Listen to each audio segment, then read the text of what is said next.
Mesdames et messieurs, bonsoir, bienvenue dans notre rendez-vous culture. Mon invité ce soir est entrepreneur solidaire, une figure majeure du monde associatif et un auteur dont la plume sert l'engagement. Expert en accompagnement stratégique, il a dédié son savoir-faire aux entreprises et au territoire rural pour donner corps au concept de responsabilité sociale et environnementale et d'économie sociale et solidaire. Pour lui, la précarité n'est jamais une fatalité, mais un défi complexe, à la fois logistique et profondément humain, qu'il s'attache à relever avec pragmatisme.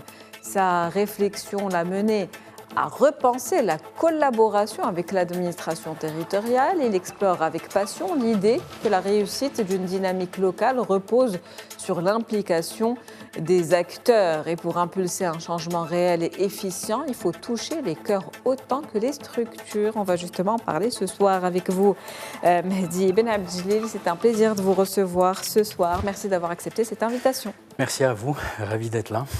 Alors, avant d'aller plus loin, on va revenir sur vos 3 derniers ouvrages. Vous êtes auteur et vous traitez de ce genre de thématique, justement, de territoire rural. Les 2 derniers, c'est Folle sagesse, la sagesse à l'état sauvage également, qui est le 3e de vos ouvrages. Tout d'abord, qu'est-ce qui vous a donné envie d'écrire? Qu'est-ce que vous avez envie de retranscrire sur papier que vous ne faites pas déjà à travers vos actions et votre engagement, on va dire, opérationnel sur le terrain? Le premier, qui n'est pas beaucoup connu parce qu'il a été édité à un tout petit niveau, s'appelle Inspiration en quête de sagesse, qui avait été créé en 2020. Et à l'époque, c'était un recueil de 7 ans de réflexion et d'écriture spirituelle pendant le mois de Ramadan. Et c'est un terme, le mot sagesse, qui m'accompagne parce qu'il m'interpelle beaucoup et c'est aussi une des significations du prénom que mes parents m'ont donné. Ensuite, Folle sagesse et la sagesse à l'état sauvage m'ont permis d'abord de pouvoir utiliser l'écriture comme une catharsis, donc un moyen de pouvoir exprimer des émotions.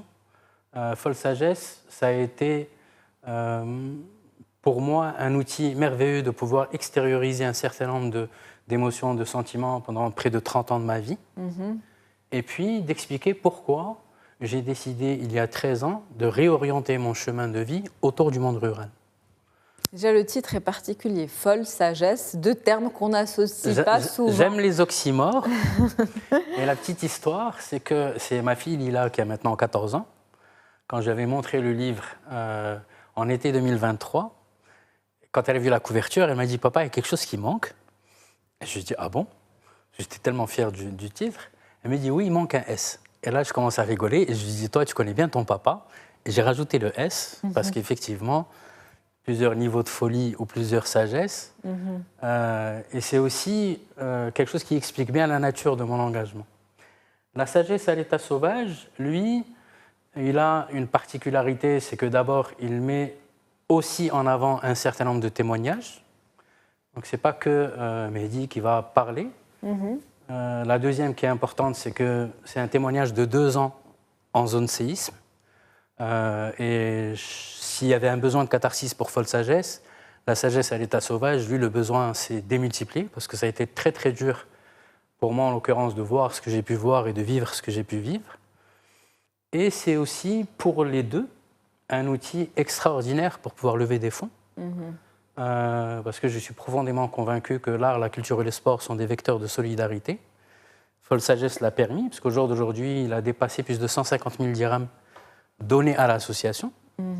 La sagesse à l'état sauvage est en train d'aller un peu plus au-dessus en termes d'évolution. Et Inch'Allah, il y a des choses qu'on va faire dans ce sens-là avec d'autres personnes par la suite, toujours dans le but de pouvoir exprimer, montrer et lever des fonds pour notre association Amel Biladi. Toujours donc cet engagement, celui autour d'une cause, une bonne cause d'ailleurs. Vous parlez souvent d'impliquer les émotions, la nécessité d'impliquer les émotions des acteurs, justement. Pourquoi c'est important selon vous d'impliquer ces émotions? Pour plein de raisons. D'abord, une raison qui est très logique ou entre guillemets froide, c'est que le monde rural étant un monde qui est tellement peu priorisé dans notre pays depuis longtemps, Et heureusement qu'il y a eu un rappel profondément éclairé encore de Sa Majesté dans ses 3 derniers discours concernant le Maroc à 2 vitesses, que si on ne va pas embarquer les gens avec le cœur pour pouvoir réfléchir au monde rural, ça va être très difficile de le faire. Parce que la coercition ou la force, ce n'est pas des choses qui vont réussir. Et les enjeux sont importants. Et les enjeux sont conséquents parce qu'on parle de 40 000 villages, de plus de 14 millions d'habitants, donc un peu plus de 17% de la population marocaine. Mais au-delà de ces chiffres-là, c'est aussi ce que nous voyons et ce que je vois depuis des années, c'est que ce monde-là est un monde qui est extrêmement riche d'opportunités et que si aujourd'hui on parle de château d'eau ou de réserves nourricières pour le pays, on a aussi des opportunités, notamment touristiques, qui sont très belles, à condition qu'on respecte un certain nombre de prérequis. Justement, le milieu rural est souvent perçu sous l'angle du besoin, du manque. Vous avez un tout autre récit aujourd'hui, c'est le récit d'opportunités. Moi, j'ai la chance d'avoir découvert le monde rural de manière très brutale, il y a 13 ans, où j'étais avec un groupe de personnes, on avait fait une expédition humanitaire et je me suis retrouvé complètement effaré d'une situation humaine difficile dans un village qui, l'année d'avant, avait vu le passage de Sa Majesté. C'est la première fois que le chef d'État allait là-bas, et malheureusement, ça n'a pas été suivi par d'autres sur le volet gouvernemental, mais ça, c'est un autre sujet. Et quand nous, on était partis là-bas, on s'était retrouvés avec plein de difficultés humaines. Des décès de nourrissons, des maladies, des difficultés, des jeunes filles mariées de force à des gens plus âgés avec leur propre bébé. Bref, j'ai découvert ce monde-là. Une réalité plus ou moins effrayante. Une réalité qui m'a choqué pendant plusieurs mois, à la suite de laquelle j'ai pris un engagement d'ordre, entre guillemets, divin. Enfin, c'est pas entre guillemets. J'ai signé un pacte avec Dieu.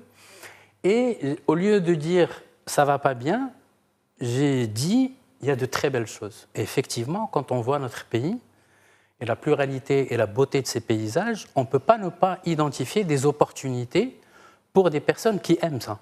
C'est pour ça que notre engagement aujourd'hui tourne autour de l'écotourisme. L'écotourisme, un tourisme régressif. Un tourisme pas régressif, parce que ça pourrait être mal perçu, mais dans le sens où on revient à des choses prioritaires, oui.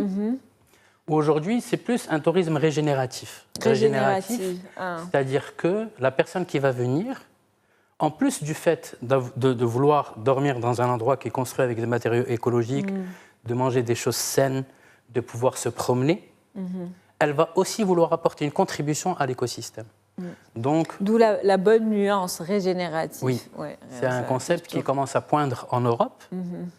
Et nous, ici, on a décidé d'être précurseurs. Et comme notre réflexion part sur un plan de développement territorial rural, on a voulu l'intégrer dans notre vision et dans nos actions. Il s'agit en fait de visiter un territoire tout en contribuant à son développement, d'une certaine manière. C'est exactement ça, par rapport à ce qui lui manque. Et avec cette posture basse et cette humilité d'aller voir les gens, l'écosystème environnemental, pour voir ce qui lui manque. Maintenant, avant d'arriver à ça, il y a des prérequis. C'est pour ça que l'association est là. Une fois qu'on a choisi un territoire avec une autorité bienveillante et avec laquelle on peut travailler, on voit des zones où il y a une dynamique intéressante, parce qu'on ne peut pas travailler s'il n'y a pas une implication de la part des personnes qui sont concernées. L'association, elle, va voir comment elle va résorber un certain nombre de problématiques sociales structurelles gênantes et, avec des partenaires, mettre en place ce qu'il faut. Et puis, on a un écosystème d'autres entreprises solidaires qui, elles, vont aller dans la formation, l'accompagnement et le conseil autour du tourisme régénératif.